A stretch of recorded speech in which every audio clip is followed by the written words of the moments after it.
a cold wind whispered through the barren courtyards of Castle Doom. The stones of the ancient fortress trembled ever so slightly as distant thunder rolled. In the darkness of the highest tower, a single window glowed with faint green light. Here, in a sanctum of both science and sorcery, a lone figure stood clad in iron and emerald. A man and myth, his metal mask catching the flicker of candlelight. They call him Dr. Doom. And in the hushed hours of night, his very name carries on that cold wind like a foreboding omen. Stories of his deeds travel far beyond the tiny kingdom he rules, echoing across the world, and even across worlds, speaking of genius and madness, of ambition and tragedy, of a monarch who bowed to no god nor devil. This is the tale of Victor von Doom, a saga written in blood and steel, whispered in fear by those who know of the darkness that dwells within his soul. The tale begins not in the halls of power, but in the most humble of origins. Long before he donned iron armor and claimed a throne, Victor von Doom was just a frightened boy born to a hapless family in the hidden hills of Latveria. His people were wanderers, a Romani clan living on the margins of a kingdom ruled by a cruel baron. And it was under the shadow of that tyranny that Victor's mother, Cynthia von Doom, made a fateful choice. Cynthia was no ordinary woman. She was a sorceress, versed in the old Romani magic and desperate to protect her people from the baron's soldiers. In her desperation, she struck a bargain with the demon Mephisto, seeking power to vanquish their oppressors. That dark pact fulfilled her wish in the most twisted way, granting her the might to slay the baron's men, but cursing her magic to run out of control. In a single night of crimson horror, every child in the village, innocent souls, perished as an unintended consequence of Cynthia's unleashed sorcery. Horrified at what she had done, Victor's mother renounced the demonic power. Mortally wounded by a vengeful guardsman's sword, she staggered bleeding into the woods. There, beneath ancient trees, Cynthia von Doom died in her husband's arms, gasping final instructions that would haunt her family. Keep Victor safe. Do not let him follow her path of darkness.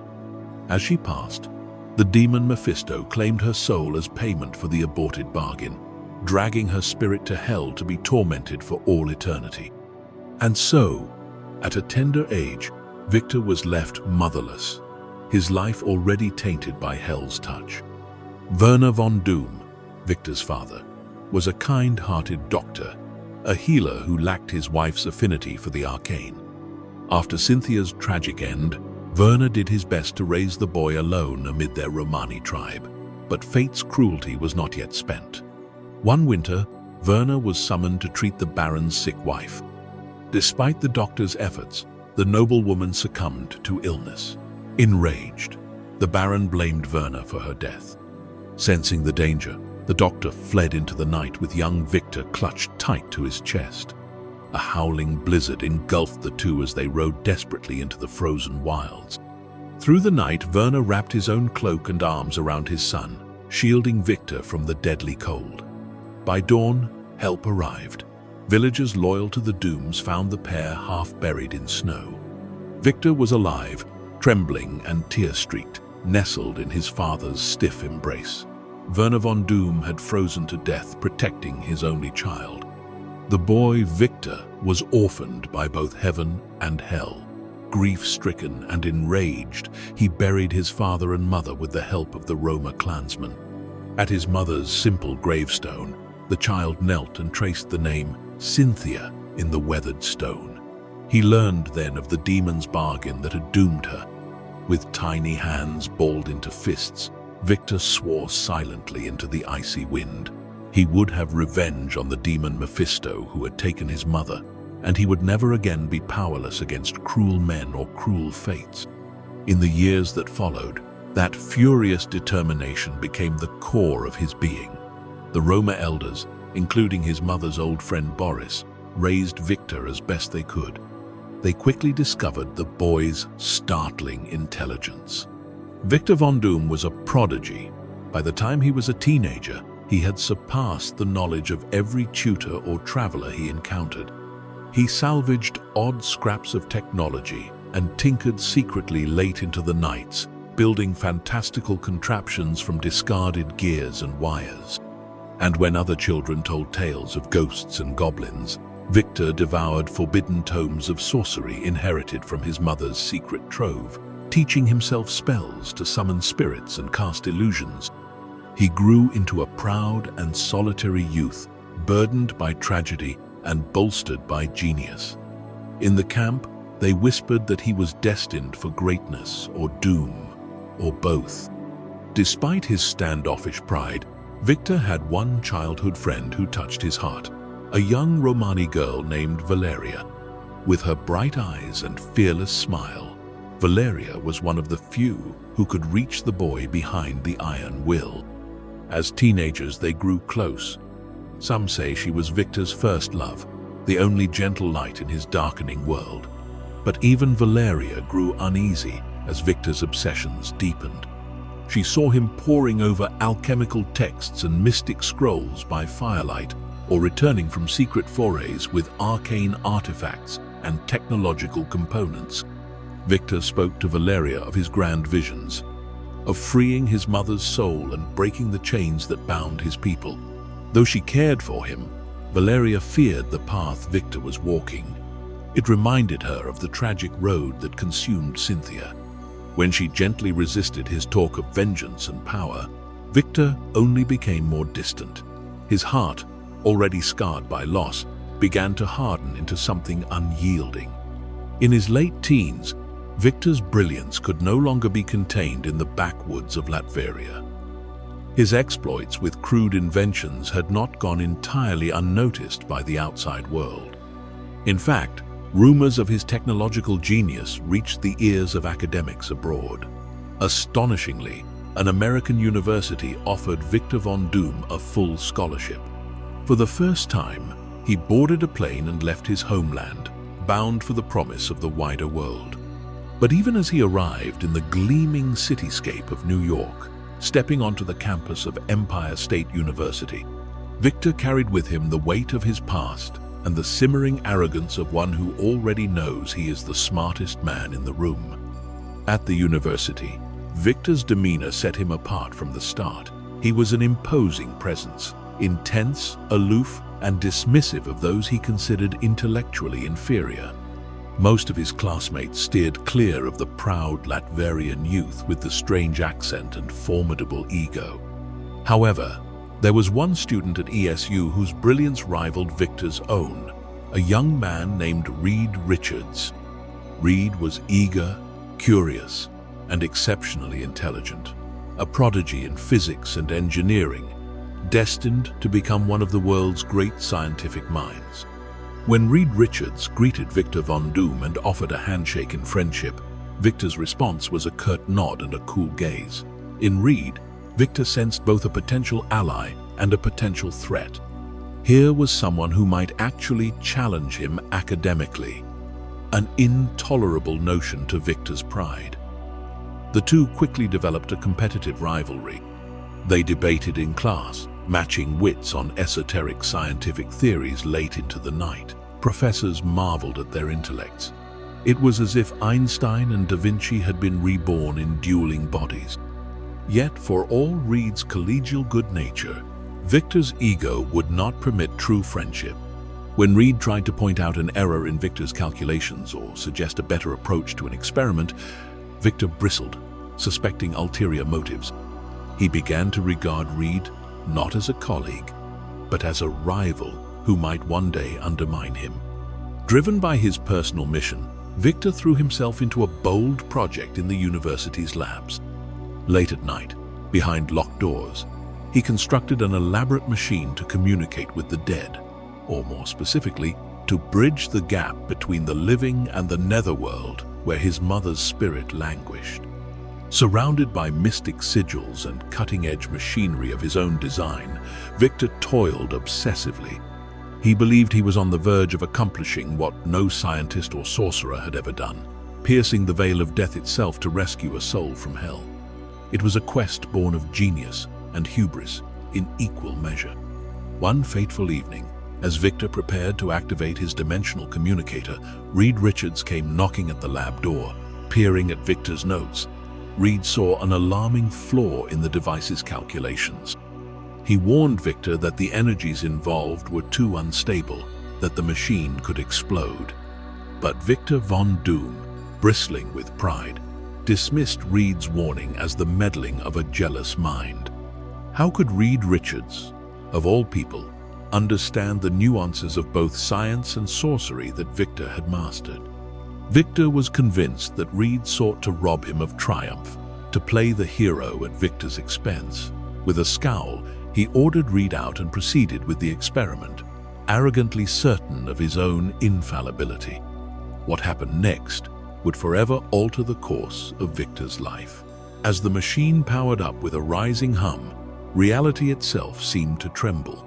For an instant, Victor thought he felt the chill of hell's breath spilling into the room, a sign perhaps that his mother's hand was reaching out to him. But a moment later, the apparatus spiraled out of control. Alarms blared, and a surge of mystical energy overloaded the circuits. There was a blinding flash, then a cataclysmic explosion. When the smoke cleared, the lab was in ruins. Reed burst in to find Victor lying on the floor amid twisted metal, his face shrouded in blood and smoke. The device had detonated violently, its failed portal to the netherworld vanishing into nothingness. Victor survived, but not unscathed. Shards of hot metal had seared into his face, inflicting a hideous wound across his cheek and brow. To a bystander, it might have appeared as a relatively minor injury, a long, angry scar, but leaving much of the face intact. To Victor von Doom, however, this imperfection was utterly unacceptable. As he regained consciousness and felt the mangled flesh upon his visage, something inside him snapped. He let out a howl of rage that echoed in the ruined lab. This was not merely pain or shock, it was fury and horror at the marring of what he considered a near-perfect being. In Victor's eyes, his once handsome face, a visage he held with vain pride, was now a grotesque mask of shame. The physical scar was only the beginning. University officials investigated the incident and discovered the dangerous, unsanctioned experiments Victor had been conducting. He was promptly expelled, disgraced in the eyes of the academic world. As he packed his belongings, seething with humiliation, Victor's gaze fell upon Reed Richards watching from across the quad. In that moment, all of Victor's humiliation crystallized into hatred. He blamed Reed for the catastrophe, convinced that if Reed had not distracted him or perhaps even sabotaged the experiment, as Victor's paranoia suggested, none of this would have happened. With bandages covering his scarred face, Victor von Doom left the university and the United States entirely, vowing vengeance on Reed Richards and the world that had spurned him. Thus began Victor's dark wanderings, a period of exile and transformation. He traveled the globe like a restless ghost, searching for any means to heal his face and bolster his power. He consulted with clandestine occultists in Europe, seeking mystical cures for his disfigurement. In the mountains of Asia, he climbed treacherous paths in search of hidden wisdom. It was in a remote, icy corner of the Himalayas that Victor's journey reached a turning point. Half dead from exhaustion and exposure, the exiled genius stumbled upon a secluded monastery high in the Tibetan mountains. The monks of this order were no ordinary ascetics. They were keepers of ancient secrets, men who understood both the mystical arts and the discipline of mind and body. They found Victor collapsed at their gate and took him in, tending to his wounds. In the monastery's care, Victor von Doom recovered his strength. The monks recognized his remarkable intellect and willpower, and under their tutelage, he expanded his knowledge further. He mastered their teachings in record time, learning esoteric secrets that had been guarded for generations. Yet all the meditation and insight did nothing to quell Victor's burning ambition. If anything, each passing day in the tranquil monastery made his ultimate goals clearer. He spoke little of his past, but the monks could see the fury in his eyes. the sense that this man was driven by a destiny that would shake the foundations of the world. In the monastery's forge, Victor poured his genius and newfound wisdom into a grand project, the creation of a suit of armor like no other. He toiled for weeks, hammering plates of the strongest iron, inscribing them with mystic symbols of protection and power. The monks, at his direction, helped craft each gauntlet, greave, and cuirass to his exact specifications. Finally, the suit was complete. A gleaming ensemble of gunmetal gray and forest green vestments, evoking both a knight of old and a high-tech warrior. The last piece, the iron mask, was heated in the forge until it was white-hot, ready to be shaped to his face. Victor insisted that the mask be affixed immediately. The monks, concerned, cautioned him, "Master, the iron is still red with heat. Let it cool." But Victor von Doom would not be denied. He had endured physical and emotional agony far greater than any heat of metal. In a voice as cold as the Tibetan wind, he proclaimed, "Pain is for lesser men. What is pain to Doom? 14 ire." Hearing this, the monks could only obey. With a hiss of searing flesh, the glowing iron mask was placed upon Victor's face, bonding to his skin before fully cooling. Not a cry was heard. The man's resolve was absolute, swallowing the pain as though it were nothing. In that excruciating moment, Victor von Doom died to his former self. The scars of his past, both literal and figurative, were now forever hidden beneath a merciless metal visage. When at last the iron cooled, the monks beheld the being they had helped create. Where once stood a man, now loomed a figure clad head to toe in iron and cloak, with the face of an emotionless metal god. From the silence, a deep, resonant voice echoed from behind the mask. "Never again will mortal eyes gaze upon the face of Victor von Doom," he declared. "From this moment on, there is no Victor, there is only Dr. Doom." 14 ire. Armed with his impenetrable armor and bolstered by mystical might, Dr. Doom descended from the mountains with singular purpose. He returned to his homeland of Latveria, the small European nation that had once cast out his family.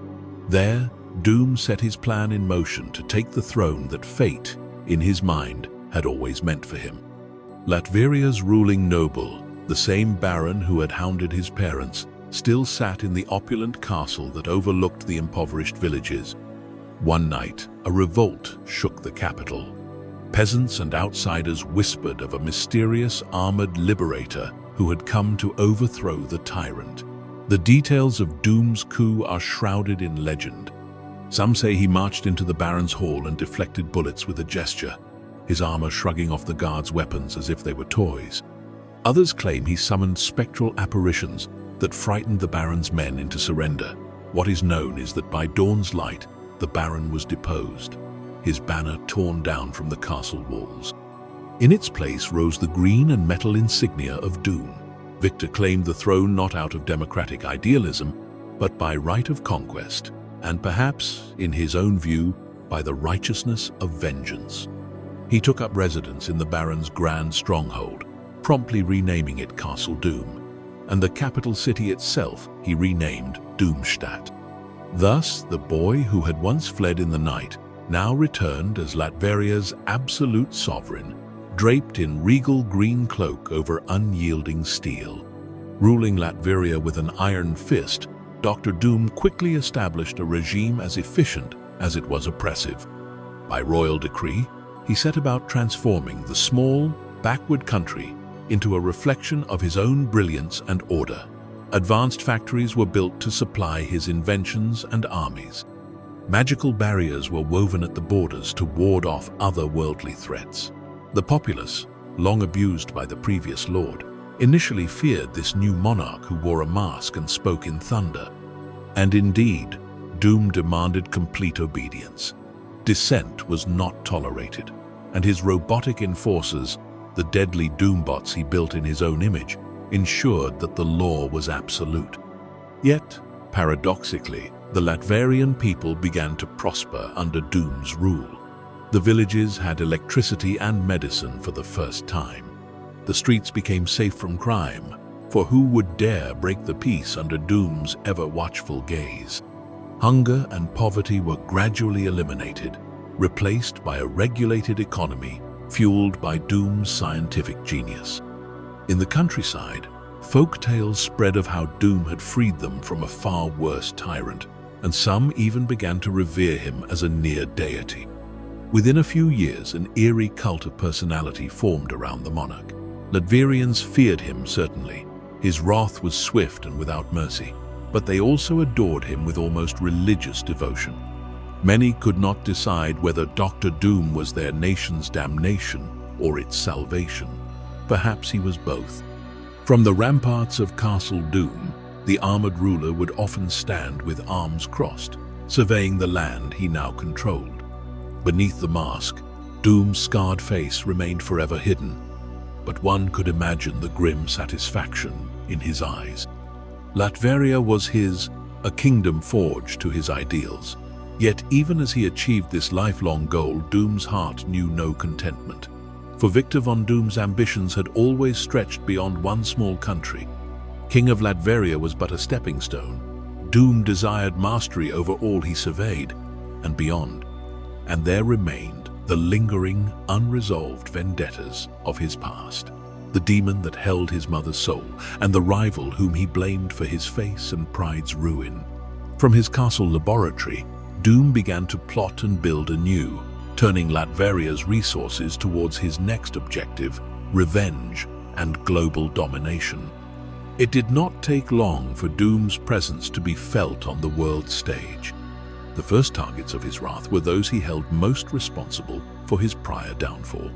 Reed Richards and his companions, who were now known as the Fantastic Four. Reed had gone on to gain fame as a hero, an adventurer empowered by cosmic rays, leading his family-like team of explorers. That Reed thrived only fueled Doom's resentment. With meticulous planning, Doom launched his first attack on the Fantastic Four, not through brute force, but with cunning and intellect. In a scheme laced with both science and sorcery, Doom kidnapped Reed's beloved, Susan Storm, and held her as bait. When Reed and his teammates rushed to confront him, Doom did not simply engage them in physical combat.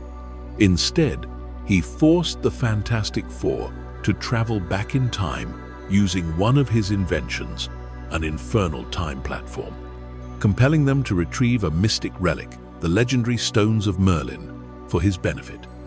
Such a ploy was unheard of.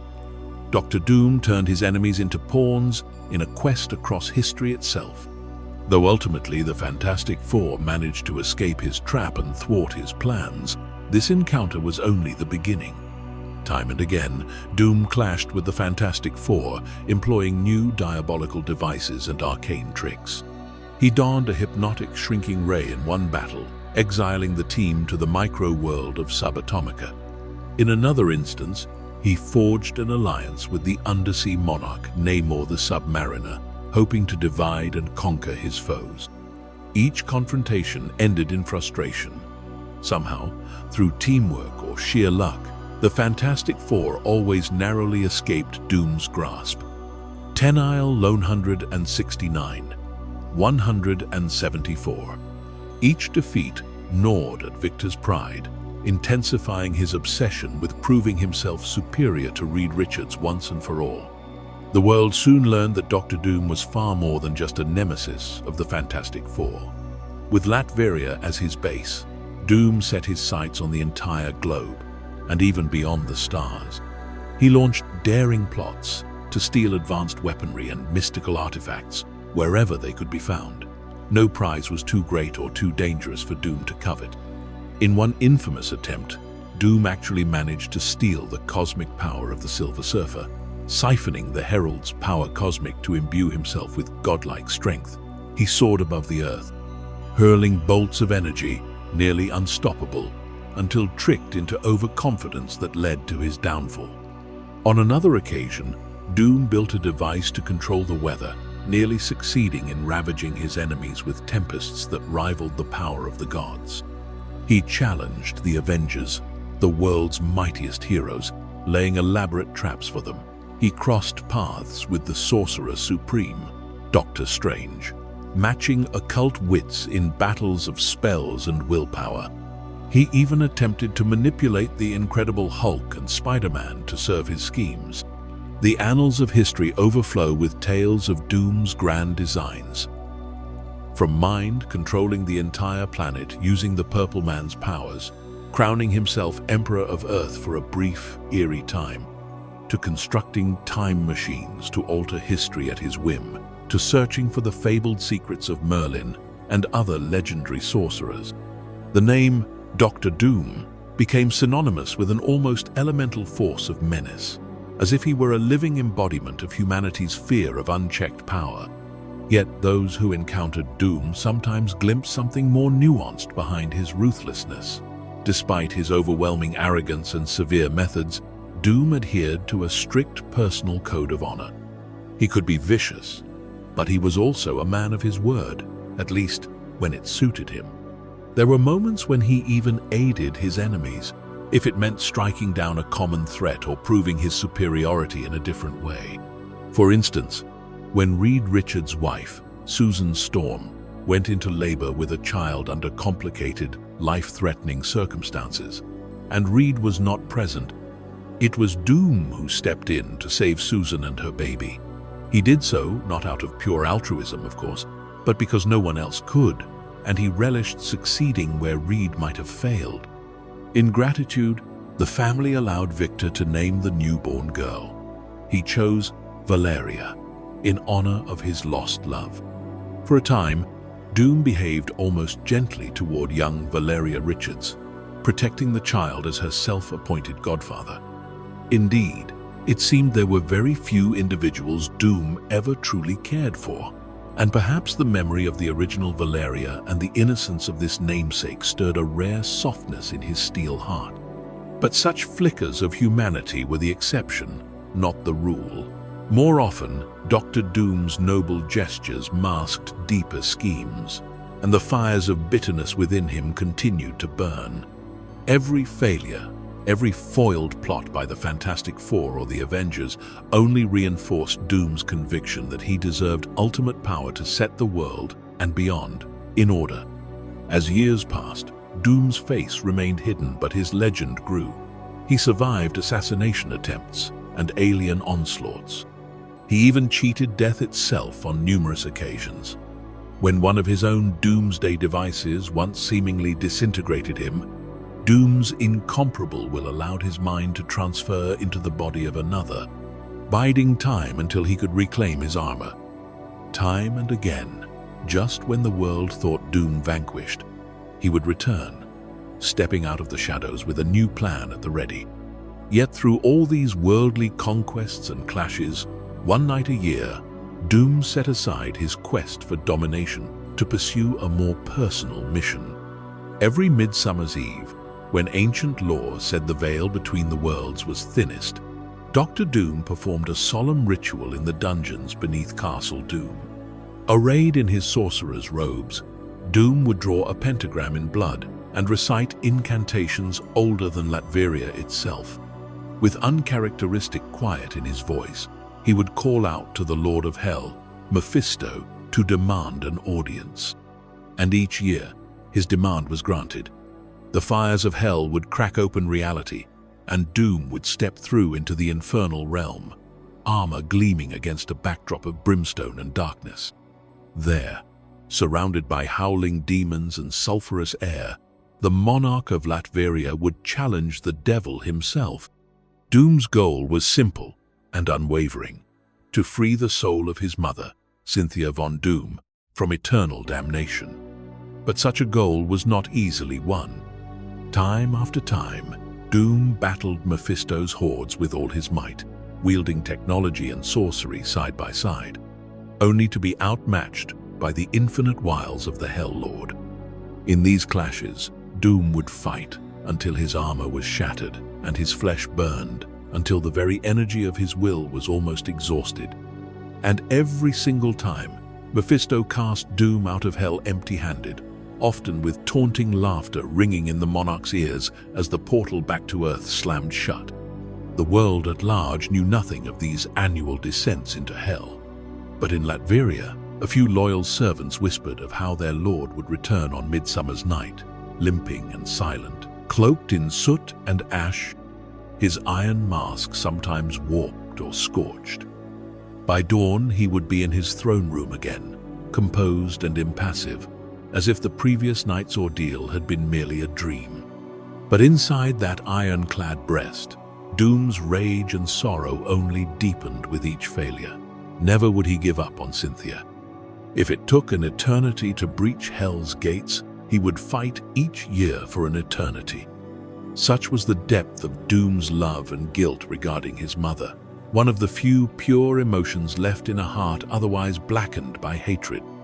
At last, an opportunity came that would tip the balance. Doom learned of an ancient mystical tournament, a contest of sorcerers, whose winner would earn the assistance of the runner-up. Determined to finally gain an edge over Mephisto, Doom entered this contest of the sorcerers. Dr. Stephen Strange, the Sorcerer Supreme of Earth, also took part and ultimately won the contest, with Doom coming in second by the slimmest margin. Bound by honor and magic, Strange was obligated to grant Doom a boon, and so Doom revealed his request: help him save the soul of Cynthia von Doom. Though wary of Doom's intentions, Dr. Strange agreed, perhaps recognizing the earnestness of Doom's plea. The two men, one in a cape, one in armor, prepared themselves for a journey few would dare undertake. Thus, allied with his most unlikely comrade, Dr. Doom ventured once more into the fiery pit of Mephisto's realm, this time with Dr. Strange by his side. The Demon Lord, amused at the intrusion, unleashed his legions. Demons swarmed like a plague of locusts, clawing and shrieking through the sulphurous air. Strange's cloaks of levitation and shields of seraphim warded off fangs and fire, while Doom's gauntlets and enchanted armor blasted the fiends apart. Together, the two pushed deeper into hell than Doom had ever reached alone, through twisting netherworld corridors lined with the wailing faces of the damned, across a burning sea where tormented souls ebbed and flowed in waves of agony. Finally, atop a spire of blackened bone, they confronted Mephisto on his throne of skulls. The demon, towering and red, greeted them with a wicked grin. He acknowledged Doom's persistence, and with a sly glance at Strange, offered a bargain. If Doom would surrender something of great value, Mephisto would free Cynthia's soul. Ever the deceiver, the devil demanded the one thing Doom had never been able to give up: his own power and pride. Specifically, Mephisto suggested that Doom trade Strange's life and his own soul in exchange for his mother's freedom. Dr. Strange gasped. He had expected a fierce battle or trickery, but not this bold demand for betrayal. He looked to Doom, hoping the man had come too far, learned too much, to consider such a craven deal. But Strange saw Doom's armored shoulders heave as if in resigned acceptance. In that moment, Victor von Doom made a choice that perhaps only he could make. He activated hidden runes in his gauntlet, and suddenly Strange was bound in mystical chains, stunned and unable to move. Doom bowed before Mephisto, pushing the captive Strange forward, and spoke, "Take him, take Strange, and take me if you must. My soul in exchange for Cynthia von Doom's. Only free her, as you promised." Doom was willing to condemn himself to eternal torment and sacrifice his ally to see his mother freed. It was an act of supreme selfishness and supreme selflessness tangled together. A son ready to give everything, commit any sin, to save his mother. As Doom struck this dreadful bargain, the spirit of Cynthia von Doom was conjured before them. For the first time since his childhood, Victor beheld his mother's face. But there was no joy in her eyes, only horror. Cynthia had watched the scene unfold, her noble son delivering a good man, Strange, into the clutches of evil, and offering his own damned soul as well. This was not the salvation she wanted. To Cynthia, it was as if Victor was repeating her own tragic mistake, bartering souls with the devil, damning others for vengeance. In that moment, Cynthia von Doom rejected her son's rescue. She cried out, calling Victor a traitor to the values of honor and goodness. She spurned the bargain, refusing to leave hell if it meant Victor would take her place or Strange would suffer. For the briefest instant, Doom's steely heart quaked. To hear his beloved mother denounce him was a cut deeper than any wound he'd ever suffered. Mephisto looked on with fury as Cynthia's soul began to shine with a sudden inner light. By denouncing Doom's foul bargain, Cynthia purified her soul of the last taint of sin. The devil's pact shattered. Mephisto howled as Cynthia's spirit, now too pure for hell, slipped from his grasp and ascended in a beam of ethereal light. In her final moments, Cynthia glanced at Victor. Sorrow and disappointment etched across her face before vanishing toward a better afterlife beyond the demon's reach. Doom's gambit had worked, though not as he intended. His mother was indeed free, saved in spite of his actions rather than because of them. In the chaotic aftermath, Mephisto's rage turned upon Doom and Strange, but Doom, ever prepared, had one final contingency. The ensnared Strange was not entirely helpless. Unbeknownst to Mephisto, Doom had secretly armed Strange with a device to free himself. At Doom's subtle signal, Strange activated the charm and broke his bindings. A furious battle erupted between the two mortals and the Demon Lord. Mephisto, however, now had little interest in continuing. His ultimate prize, Cynthia's soul, was gone. The devil swore vengeance on Doom for this trickery and cast them out of hell in a torrent of brimstone. Both men barely escaped with their lives, returning through the portal to Latveria's soil just as it closed. In the quiet dungeon, Dr. Strange confronted Doom, anger in his eyes for the betrayal. But he also saw Doom slump against a stone wall. The tyrant's head bowed. Doom's voice, usually so thunderous, came in a low rasp. "She lives. She is free." For the first time in years, tears stung Victor von Doom's eyes behind the mask. Strange held back his reprimand, realizing that Doom's love for his mother, twisted and ruthless though its expression had been, was genuine and profound. In freeing her, Victor had, in a sense, sacrificed what remained of his own soul. With Cynthia gone to peace, Doom was left to grapple with the emptiness and the sting of her final rejection. True to form, he quickly steeled himself, burying any hint of remorse. He would not discuss what happened in hell ever again. But from that day forward, something subtle changed in Doom. Those who knew him, few as they were, would say he became even more distant, as if a final moral tether had been cut. The one person whose love he had truly wanted was now beyond his reach, and worse, she had spurned him at the end. If Doom's heart had any cracks of light left, they were sealed shut in the darkness of that disappointment. In the years that followed, Doom threw himself with redoubled fervor into his quest for dominance.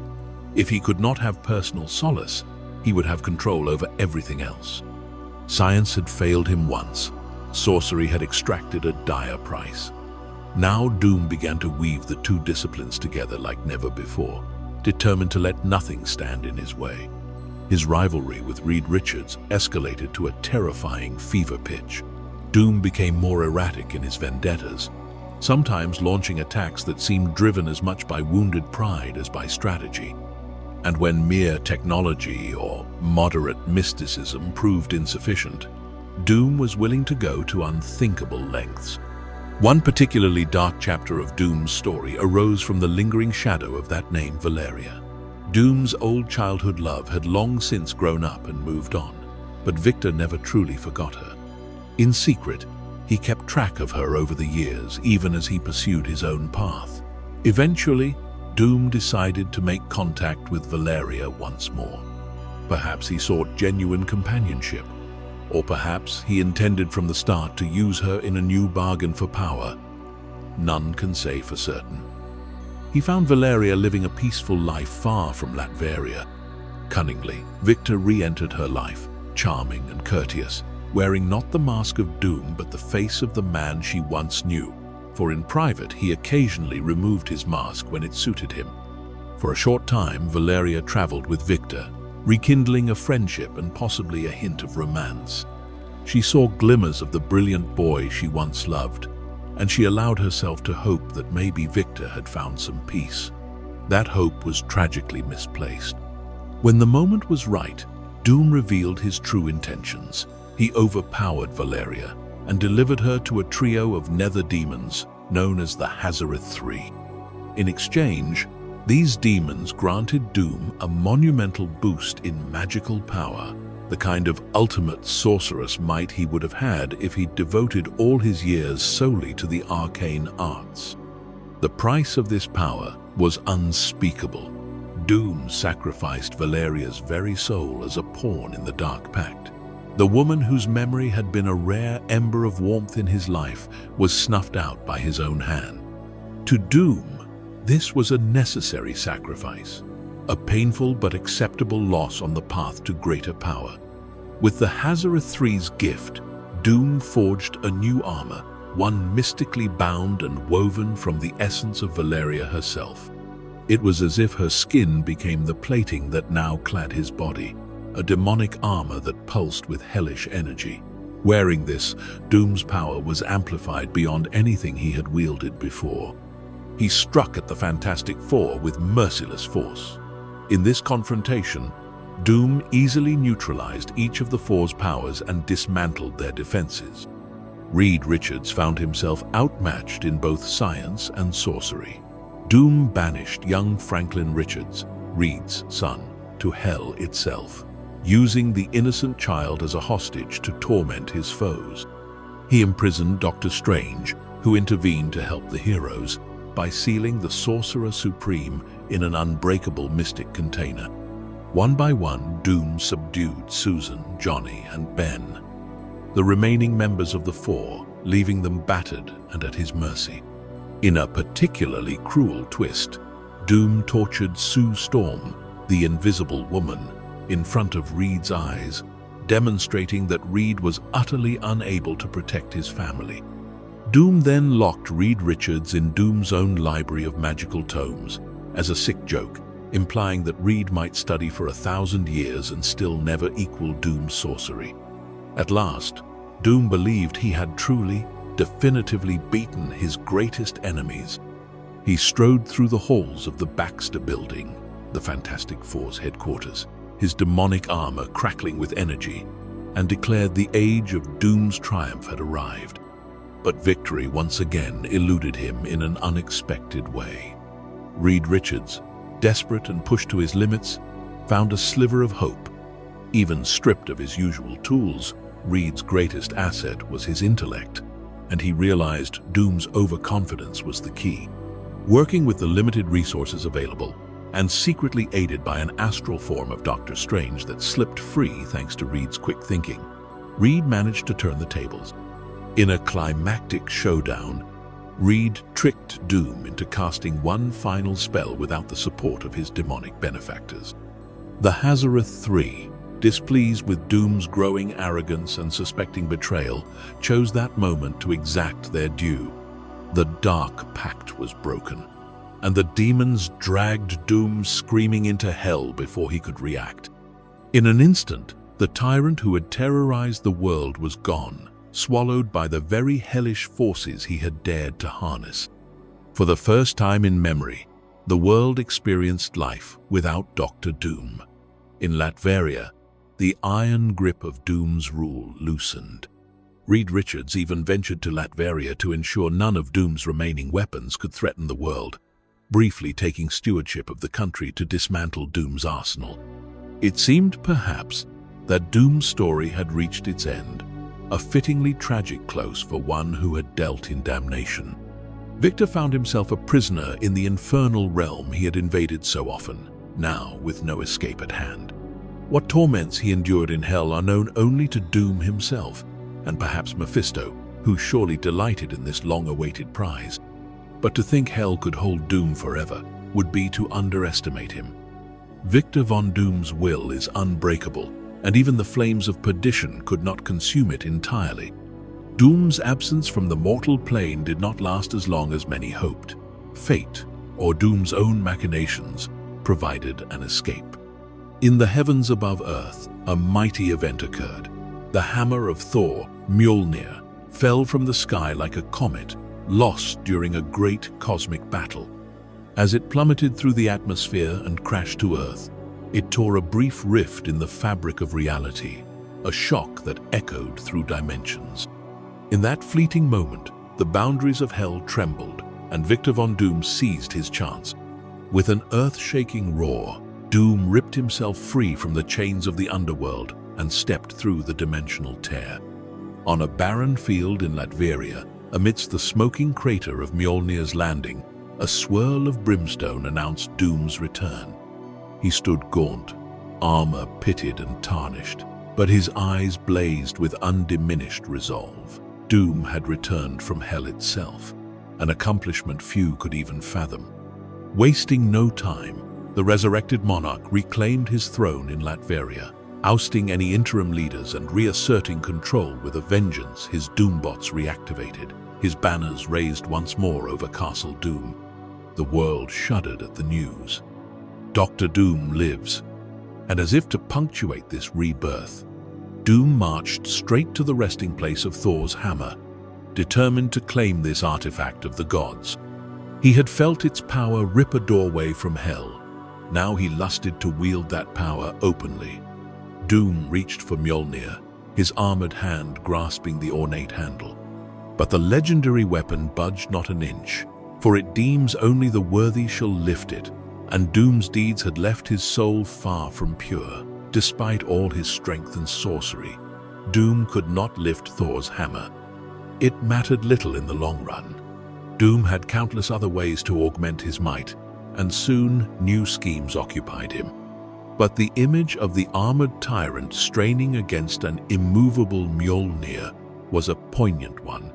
A man who would be a god, thwarted by the very concept of worthiness. The world moved into a new millennium, and Dr. Doom remained a pivotal figure in its events, sometimes in the shadows, sometimes at the center of the storm. He participated in global conflicts sparingly, often manipulating matters from afar. There were moments when Doom's goals aligned with those of heroes, leading to uneasy alliances. One such instance occurred when a psionic entity named Onslaught threatened all reality. Doom joined forces with the Fantastic Four and Avengers to stop the threat, though in truth he also sought to steal Onslaught's immense power for himself. In the cataclysmic battle that ensued, Earth's mightiest heroes, and Doom alongside them, were shunted into an alternate dimension for a time, presumed dead by those left behind.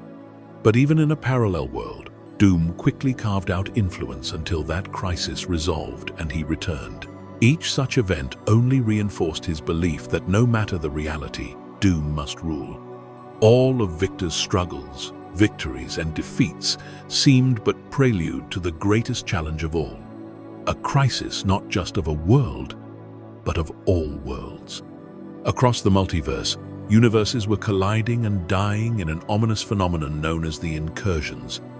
Even Doom, in his castle, felt the tremors of the multiverse fraying. He knew that something, or someone, was causing the end of everything. In secret, Doom collaborated with an unlikely ally, Doctor Strange, once more. Along with an enigmatic being called the Molecule Man, they discovered the architects of the multiversal collapse, the Beyonders, godlike entities conducting a grand experiment to annihilate all of reality. Doom saw in this crisis not only annihilation to be averted, but an opportunity for unparalleled power.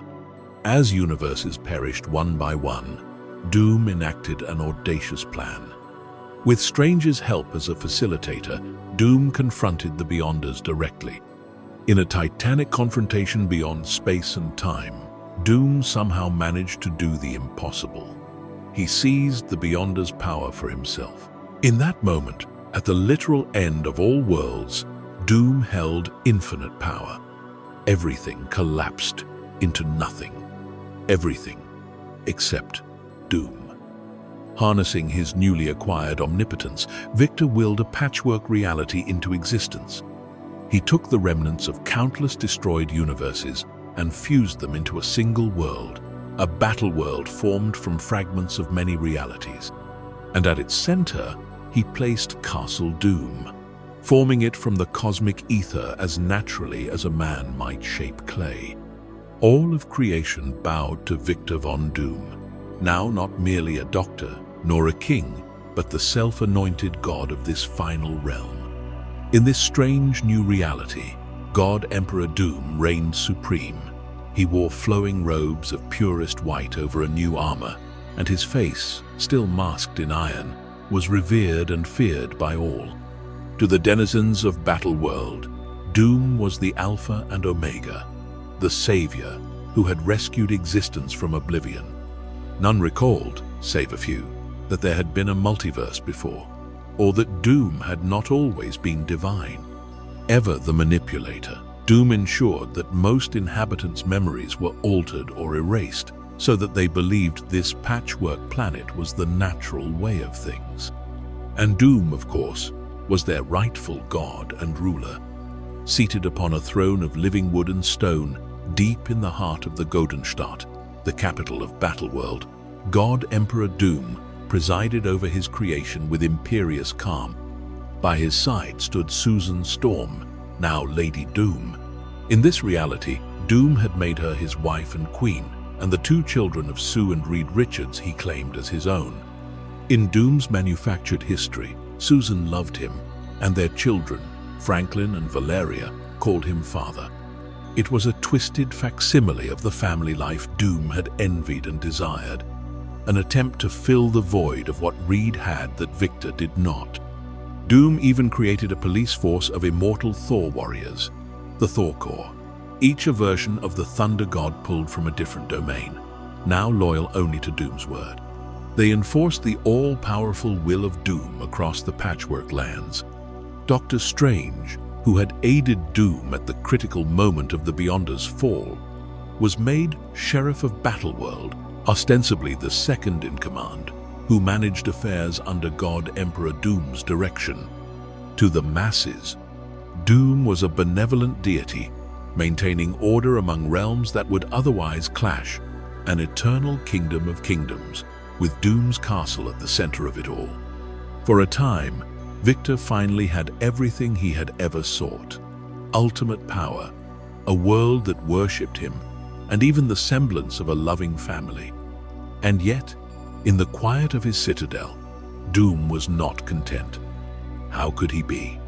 The weight of omnipotence bore down on him. If he even dared to dream, his dreams could unmake reality. So he forced himself to remain ever vigilant, half paranoid that the power he'd stolen might slip away. Despite the adoration of Battleworld's people, Doom felt no true joy, for he knew it was all a lie he constructed. Perhaps, above all, Doom could not escape one lingering truth. In this perfect world, his greatest rival was absent.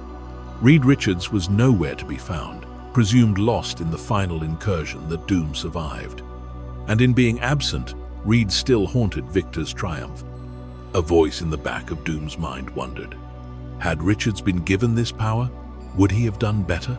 Doom tried to smother such thoughts, but they gnawed at him like worms in the fruit of victory. Eventually, chance or fate allowed a handful of survivors from the old universe, including Reed Richards, to infiltrate Battleworld in hopes of undoing what had been done. A science vessel carrying Reed, his family, and a few other heroes had actually survived the end of the multiverse in a stasis. They awoke in Doom's new creation and began to understand what had transpired. In secrecy, they rallied allies and uncovered the cracks in Doom's godhood. Doctor Strange, still possessing his full memories, covertly rebelled against Doom by protecting these survivors, recognizing that Doom's reign, while holding reality together, was ultimately a flawed paradise. When Doom discovered Strange's betrayal and confronted the surviving heroes himself, all the simmering tensions came to a head. On the platform of Doom's throne, Reed Richards finally stood face to face with God Emperor Doom in what would become the climax of their lifelong rivalry. Reed saw what Doom had built, an astounding achievement of will, indeed. But Reed's keen mind also saw the failings of this world. Susan and the children, living a lie, the various kingdoms held in fear, the fundamental unnaturalness of a patchwork reality stitched by ego. Reed challenged Doom not with fists, but with words that cut to the core. He asserted that Doom's new world was inherently flawed because Victor had shaped it to serve his ego rather than truly restore what was lost. Reed argued that had he, Reed, been given such godly power, he would have restored the universe as it was meant to be without crowning himself a god. These words struck Doom harder than any blow. They encapsulated the very insecurity that had secretly plagued Victor all along. In the face of Reed's bold claim, Doom's fury surged, but so did his doubt. Could it be true? Could self-righteous Richards actually have done what Victor did not, create out of selflessness rather than fear? Their argument escalated into a titanic struggle, reality itself warping as Doom and Reed grappled physically and metaphysically. The omnipotent power that Doom wielded, channeled through the figure of the molecule man, began to waver as Victor's focus faltered. Reed pressed the advantage, challenging Doom's moral right to the power. In a moment of rare, raw honesty, Doom admitted that he was not truly superior to Reed after all, that perhaps Reed would have done a better job given the chance. That admission was like a final crack in Doom's armor of pride. In that instant, the stolen omnipotence flowed out of Doom's grasp and into Reed. The molecule man and the fundamental energies of creation shifted allegiance, recognizing Reed's conviction and clarity of purpose. God Emperor Doom was dethroned in the blink of an eye. Victor screamed in outrage as the power of a god left him, rendering him once again merely a man in battered armor. And with that power, Reed did exactly as he said he would. He began to restore the natural order, reconstructing the multiverse that Doom had held in limbo. Yet Reed Richards was not cruel in victory. He could have erased Doom or left him to perish with the collapsing Battleworld. Instead, Reed exhibited compassion at the height of his own godhood. He chose to save Victor, teleporting him away from the final conflict, back to the new Earth that Reed and his family would recreate. And as a parting gift, or perhaps a lesson, Reed healed Victor's face, removing the scars that had so bedeviled Doom since that long-ago explosion in a college lab. When Victor von Doom awoke back on Earth, the multiverse safely restored around him, he found himself in a Latveria reborn, as if nothing had changed from the perspective of its people. Staggered by exhaustion and the psychological blow of his defeat, Victor removed his mask and looked in a mirror. Staring back at him was a face he hadn't seen in decades, his own visage whole and unblemished. The scar was gone. Reed's parting act of grace had made Doom whole in a way no one expected. For a long moment, Doom was speechless. The armor fell from his gauntleted hand as he touched his bare cheek. It was as if the burden of physical ugliness he'd carried was lifted. Perhaps Reed hoped this would also lift Doom's spiritual ugliness, offering him a chance at redemption. And indeed, something changed in Victor. He felt free. Free from the disfigurement that constantly reminded him of his failures. Free for the moment. From the constant cycle of hatred with Reed. After all, Reed was gone now, off restoring universes with his family, beyond Doom's reach, and having shown him mercy. For the first time in as long as he could remember, Doom's mind was quiet. In that quiet, a new resolve formed. If the world saw Victor von Doom's face again, his true face, healed and maskless, it would see not a villain but perhaps a hero. Was such a thing possible? Could Doom, the eternal destroyer and despot, become a savior? Victor was arrogant, yes, But he was also brilliant enough to recognize that after all he'd experienced, maybe the one challenge worth pursuing now was redemption. And so, in the aftermath of the Secret Wars, Victor von Doom attempted a dramatic rebirth. He donned a new suit of armor, sleeker, lighter, colored in the noble hues of silver and white. His faceplate he often left open, revealing the handsome, unscarred face of the man he used to be. It was symbolic. Victor was showing the world that Doom could change, that he could stand unmasked without fear or shame. During this period, with Tony Stark, Iron Man, out of the picture for various reasons, Doom took up the mantle of Iron Man himself, though some would dub him the infamous Iron Man. With a combination of Stark's technology and his own magic, Doom as Iron Man flew on missions to protect the world rather than menace it. He fought villains instead of allies.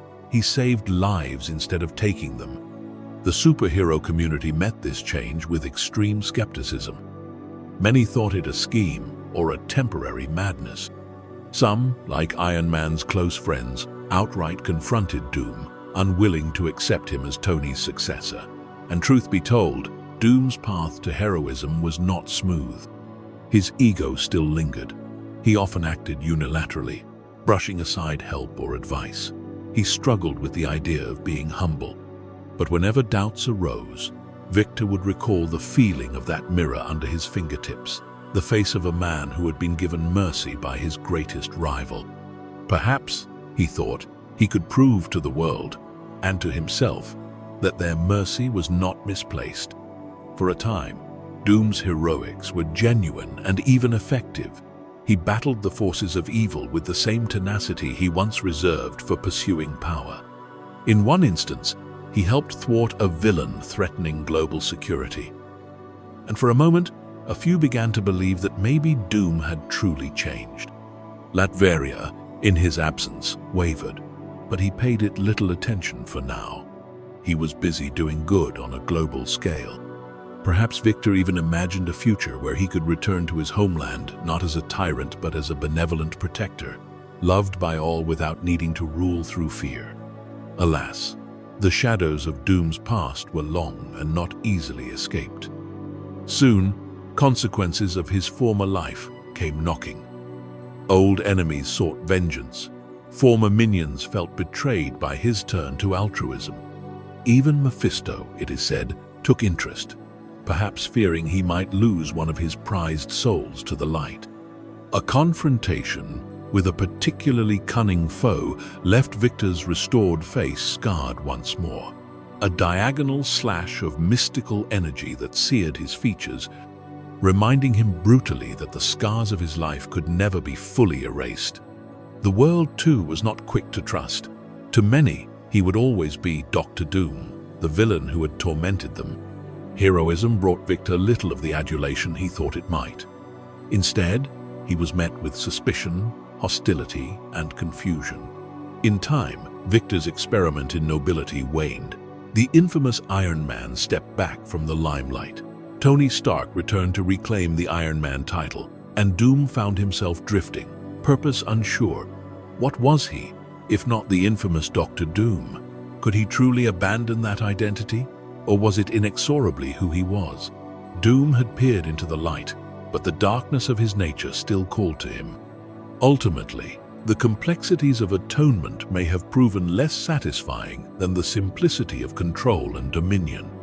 It was not long before reports whispered that Dr. Doom had returned to Latveria, reasserting his sovereignty. The green cloak was donned again, the iron mask replaced over his once-healed face, now scarred anew. Whether this regression was by choice or necessity, none can say for sure. Some think Victor realized that only as Doom could he truly shape the world, for better or worse, whereas as a mere hero, he was just another man. Others suspect some tragic event or betrayal pushed him back over the edge. Regardless, the era of Doom's heroism concluded quietly, and the familiar specter of the Iron Tyrant rose once more. And so, as the years turned like pages in an ancient tome, Dr. Doom's legend continued. richer and more complex than ever. He had been a demonized villain, a reluctant ally, even briefly a redeemed savior. He had ascended to godhood and plummeted to hellish depths. He had lost everything and won it all, only to lose again. Through it all, one thing remained constant: Doom endured. The man who calls himself Doom could not, be removed from the grand narrative of the world for long. On quiet nights in Latveria, villagers still tell tales of their monarch. In one such tale, they say Doom walks the halls of Castle Doom alone in the dark, his metal boots clanging on marble, echoing sorrowfully. In a secret chamber, he keeps a simple carved box. Within that box are treasures: a photograph of a smiling Romani woman, his mother before tragedy befell, a tiny music box that once belonged to Valeria, and a shard of shattered metal from the first mask he ever wore, the mask he pressed to his face while still hot, a reminder of pain and transformation. They say he sometimes opens this box when no one is looking. Though none have seen his face in ages, one can imagine that behind the mask, his eyes might shut tight as he listens to the tinkling lullaby of the music box, recalling a fleeting moment of innocence by a campfire in his youth. But if such a moment of vulnerability comes, it passes like a breath on a mirror. In the next heartbeat, the lid snaps shut, the softness is gone, and the armored tyrant returns to his grand work.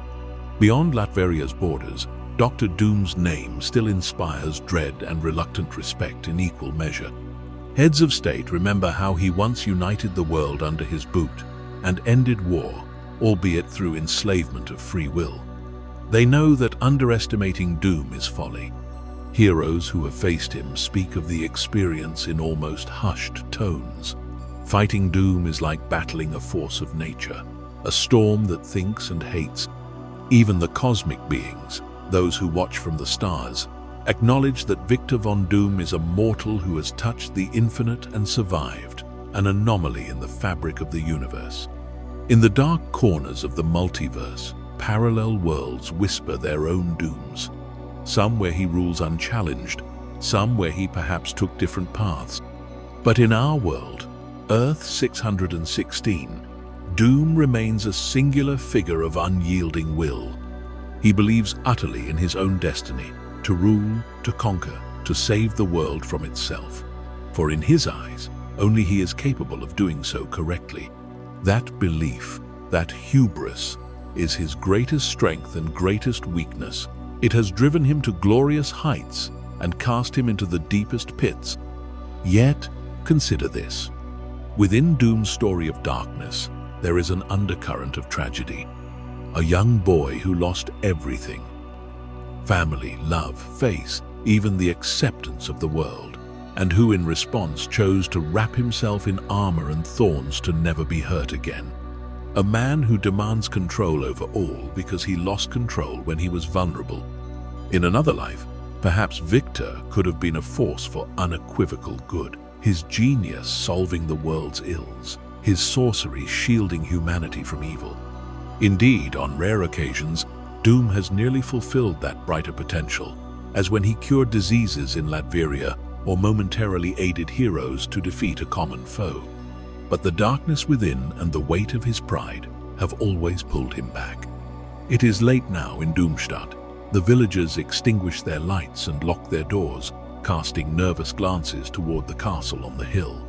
High above, in that castle's grand throne room, Dr. Doom sits upon his throne of iron and oak. Torchlight plays across the sculpted metal of his mask, making it seem as though the face of Doom moves. But perhaps it is a trick of the light. In his gloved hand he holds a chalice of wine, untouched, as he contemplates the flickering flames before him. What thoughts weigh upon him, none can say. Perhaps he ponders new conquests. Perhaps he calculates how to finally surpass Reed Richards once and for all. Or maybe, just maybe, a fleeting memory of his mother or Valeria crosses his mind, bringing with it a pang of something almost like regret. If it did, he does not show it. A timid servant enters the hall to bring some report. Doom rises, imposing and silent, cape flowing behind him. The servant quakes as those glowing eyes fall upon him. With a curt nod, Doom acknowledges the news, whatever it may be, and dismisses the servant, who scurries away, heart pounding. Left alone again, Doom strides to a balcony overlooking his realm. The night air is chill and still. Far on the horizon, a storm brews, silent flashes of lightning playing among the clouds. Doom's cloak billows softly. He stands, as he often does, hands clasped behind his back, the very image of stoic authority. What will tomorrow bring? Will it see the continuation of Doom's iron reign, or the genesis of another grand scheme that could change the world yet again? With Doom, one never knows until it is upon you. For now, there is a moment of relative peace. He gazes down at Doomstadt below, the lights in the windows, the statues erected in his honor, the banners bearing his symbol. In this darkness, he is reminded that he alone is the light that guides Latveria, at least in his own philosophy. A faint crack of thunder sounds from the distant storm. Doom lifts his masked visage to the swirling clouds. Perhaps he imagines the gods watching him, those same gods he has defied time and time again. One might wonder if he feels lonely, standing there with only the storm as companion. But if you were to ask him, he would surely retort that Doom needs no one. All that he has ever needed, he has found within himself: the brilliance, the resolve, the will to do what must be done.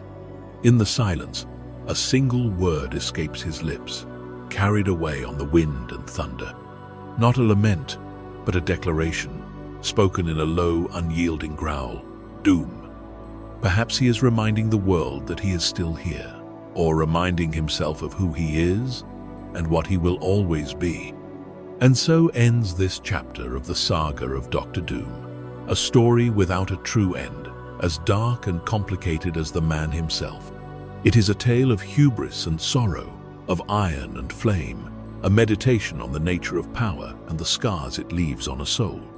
In the end, Victor von Doom remains, the eternal monarch of Latveria, the sorcerer-scientist who challenged gods and devils, the man whose name has become a byword for infamy and genius in equal measure.